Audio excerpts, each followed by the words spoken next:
Hello guys, Saurabh here. तो ये हमारी 5वीं वीडियो है, इंक्लूडिंग फर्स्ट वन इंट्रोडक्शन। तो कंटेंट वाइज बोलें तो चौथी वीडियो है। तो पहले वाले में हमने इमोशंस की बात करी, दूसरे में हमने नौकरी और तीसरे पे हमने मैरिज पे। तो अब इस वीडियो में हम बात करने वाले हैं इन्वेस्टमेंट्स पे। इन्वेस्टमेंट्स पे मैं ज़्यादा ज्ञान दूंगा नहीं इसमें, मतलब अभी लर्निंग फेज में हूँ, तो जितना मैंने सीखा है बस उतना ही मतलब मैं कर सकता हूँ, जितना मेरी श्योरिटी है। तो देखिए, डीमैट अकाउंट तो आजकल सभी के पास होता है ना। जो भी आप मतलब वो कर रहे हैं, अर्न कर रहे हैं, लोग लगा देते हैं सेविंग्स, और उस पर अनमैरिड हो तो ज़्यादा लगा देते हैं, थोड़ा मैरिड हो तो थोड़ा कम ही बचता मार्जिन। अगर वाइफ वर्किंग ना हो तो, वाइफ वर्किंग हो तो लगा सकते हैं आप अपना जो है थोड़ा इंक्रीज़ कर सकते हैं अपनी इन्वेस्टमेंट अमाउंट। देखिए, ये जो आप कर रहे हो वो तो करते रहिए, जो म्यूचुअल फंड और ये ETFs के थ्रू।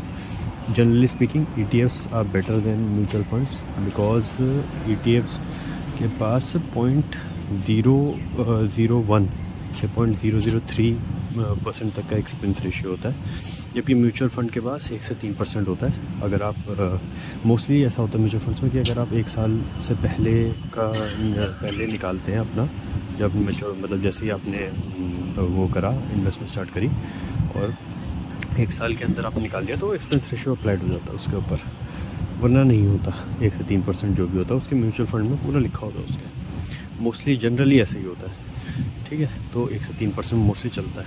ETFs में यही होता है, 0.01 से 0.03% तक का आपको एक्सपेंस रेशियो देना पड़ता है। और म्यूचुअल फंड काफ़ी लोगों को पता भी नहीं होगा। अगर कोई ऐसा सोचता है कि जैसे मैंने जनवरी के 2024 में मैंने अपना म्यूचुअल फंड का इंस्टॉलमेंट दिया, तो जो है क्या था, मतलब मैंने जैसे पहली इंस्टॉलमेंट भरी जनवरी 2024 को, तो मैं अगर जनवरी 2000 और फिर आप महीने दर महीने भरते जा रहे हैं, और फिर एंड में आपने जनवरी 2025 को बोला कि भाई मेरा तो 1 साल हो गया, मैं निकाल सकता हूँ बिना एक्सपेंस रेशियो दिए हुए। तो इस चीज़ में एक वो है ट्रिक वो ये है कि बिहाइंड द सीन्स क्या होता है कि जब जो 1 साल होता है वो आपकी आखिरी इंस्टॉलमेंट से देखा जाता है। तो अगर आपने 1 जनवरी से भरते भरते 1 दिसंबर 2024 में भी अपनी इंस्टॉलमेंट भरी है, तो फरवरी से लेकर दिसंबर तक सबके सब आपके एक्सपेंस रेशियो में काउंट होंगे, जबकि जनवरी वाले को 1 साल हो गया तो वो काउंट नहीं होगा। तो आखिरी जो आपकी इंस्टॉलमेंट है उसको भी 1 साल हो जाना चाहिए, जब तक आप मैच्योर नहीं कर रहे। तो मोस्टली लोग क्या करते हैं, एक बार को लमसम डाल देते हैं और फिर 1 साल तक उसमें डालते नहीं है पैसा, और फिर आखिरी में निकाल लेते हैं उसमें 1 साल बाद, ताकि उनको एक्सपेंस रेशियो ना देना पड़े। टैक्स तो भी आपको देना ही पड़ेगा, जैसा भी आपका LTCG या फिर STCG, शॉर्ट टर्म या लॉन्ग टर्म कैपिटल गेन हो, वो तो आपका होगा ही होगा। ऑल्सो डिजिटल गोल्ड जो है मेरे हिसाब से सबसे बकवास चीज़ है। इससे अच्छा तो आप फिजिकल गोल्ड दे दीजिए, उसके ऊपर मेकिंग चार्जेस देके जो भी उनका होता है 5 से 7% मोस्टली होता है। 5 भी नहीं, शायद 7 से 8 ही होता है मोस्टली। 8 तो मैंने देखा है, 7 से 8 लाजपत नगर में काफ़ी शॉप्स हैं उन्होंने देखा है, तो ज़्यादातर ही होता है। कॉइन्स पे शायद 3% लगता है, जितना मुझे लग रहा है कॉइन्स पे शायद 3% लगता है। और मोस्टली आपको फिजिकल गोल्ड कुछ ना कुछ रखना चाहिए अपने पास, एज अ क्या कहते हैं सिक्योरिटी, कुछ ना कुछ हाथ में होना चाहिए। डिजिटल भी ठीक है, मैं मना नहीं कर रहा, लेकिन कुछ पोर्शन जो है आपको हर चीज़ बाइफरकेट करके रखनी है। डाइवर्सिफाई आप जितना करेंगे पोर्टफोलियो को, उतना आपके लिए बेटर है। और सबसे अच्छी इन्वेस्टमेंट मैं अभी बता देता हूँ आपको, रियल इस्टेट ही है, ठीक है। रियल इस्टेट ने जितना फ़ायदा लोगों का करा है वो कोई नहीं मानेगा। आजकल के यूट्यूबर्स और इन्फ्लुएंसर्स, फाइनेंशियल इन्फ्लुएंसर्स यही बात करते हैं कि कैसे उनको म्यूचुअल फंड में पैसा लगाओ, ये लगाओ, पैसा लगाओ, आप करोड़पति बन जाओगे। कितने SIP लगाओ, 12,000 की SIP से 10 साल में बन जाओगे करोड़पति। तो भाई ये सब नहीं होने वाला। गवर्नमेंट टैक्स बढ़ाती रहेगी, कोई करोड़पति नहीं बनने वाला, और करोड़पति बन भी जाओगे उस टाइम करोड़ की वैल्यू क्या होगी कोई नहीं जानता।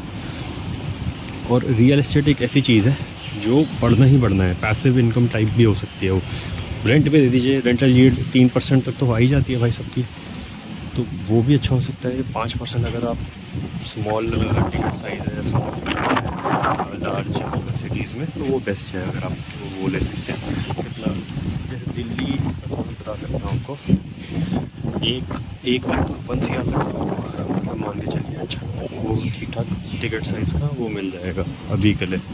इतना पहले जितना बढ़िया नहीं, लेकिन अब जो है थोड़ा टिकट महंगा भी हो रहा है प्रॉपर्टी। तो 1 CR फिर भी ठीक है। नॉर्मल लार्ज सिटी जैसे दिल्ली हो गई, मुंबई मेट्रोपॉलिटन, कोलकाता में तो वैसे मैं देखा भी नहीं, कुछ कह नहीं सकते, लेकिन मुंबई और दिल्ली में मैं रहा हूँ तो इनमें प्रॉपर्टीज़ बहुत अच्छी हैं। मुंबई में थोड़ी ज़्यादा एक्सपेंसिव है दिल्ली के मुकाबले, पर यहाँ पर भी अच्छी है। दिल्ली में जो है अगर आप क्या बजट 1 CR तक है तो आप अच्छी तरीके से इन्वेस्टमेंट कर सकते हैं।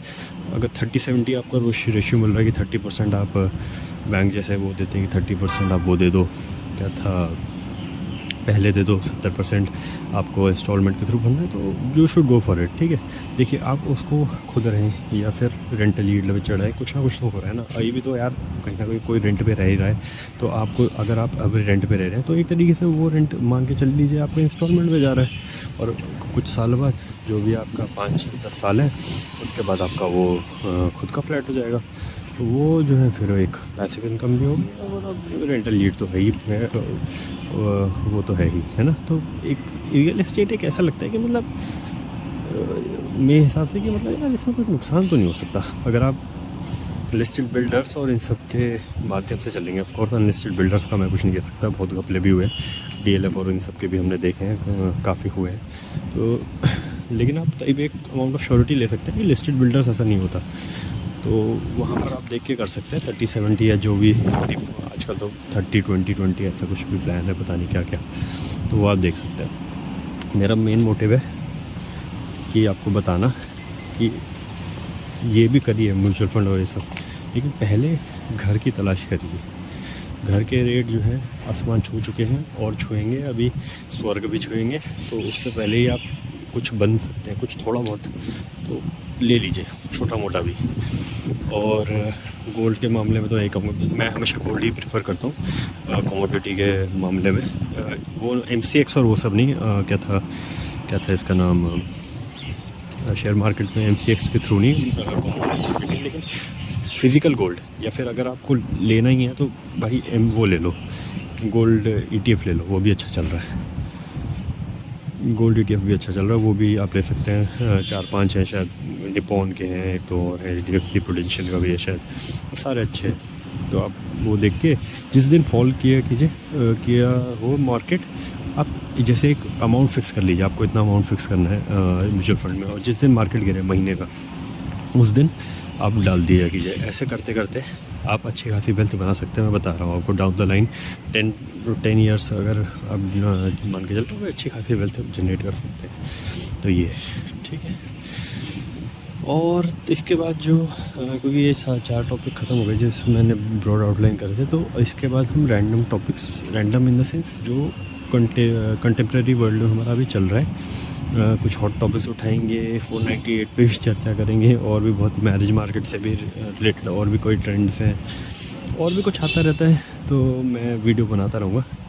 तो वीडियो आते रहेंगे, थोड़े स्पोरेडिक होंगे, थोड़े मतलब अलग टाइम इंटरवल्स पे आएंगे, पर आएंगे, और मतलब अच्छे टॉपिक्स होंगे जैसे आप एक्सपेक्ट कर सकते हैं इस चैनल से। तो do leave a like, subscribe कीजिए, है ना। तो मिलता हूँ आपसे अगले वीडियो में, बाय बाय।